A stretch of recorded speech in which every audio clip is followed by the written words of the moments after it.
Good evening, Nick. It is Wednesday, and I am really hoping to get my video up before midnight.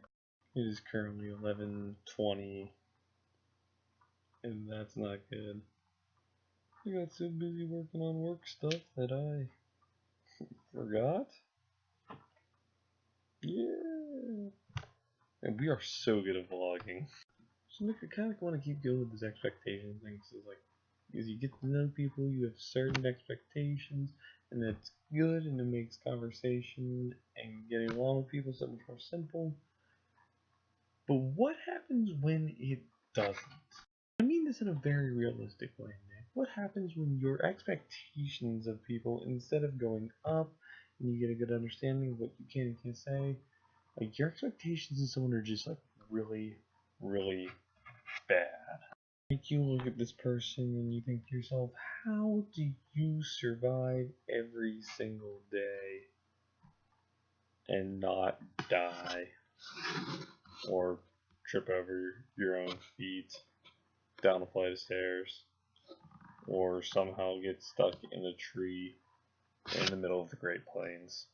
And I'm not saying that we don't all have bad days. Like, I have days where it's like, well, how have I not swallowed my tongue?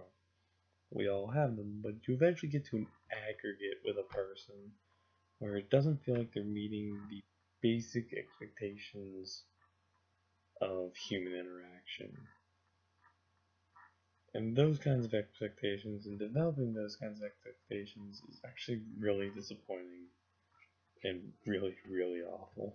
Especially because when you know you have to deal with that person on a regular basis or even a semi-regular basis, and you know you have to interact with them, your heart just sinks. And you get a little disappointed.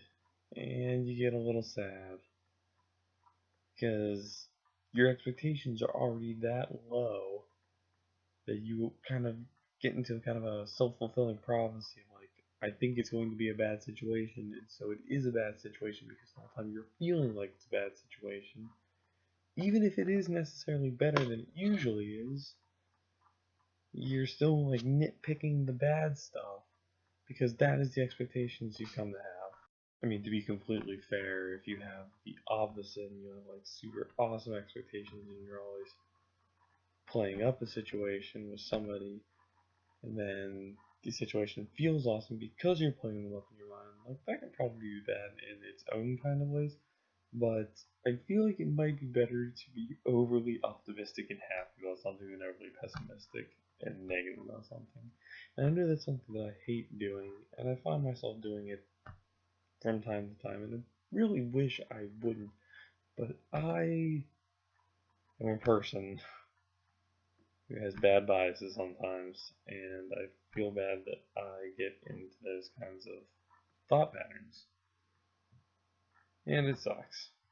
To be completely honest, I don't actually really know where I'm going with this, but I hope it kind of makes sense that your expectations can sometimes kind of like shape how you feel about people and how situations may end up playing out.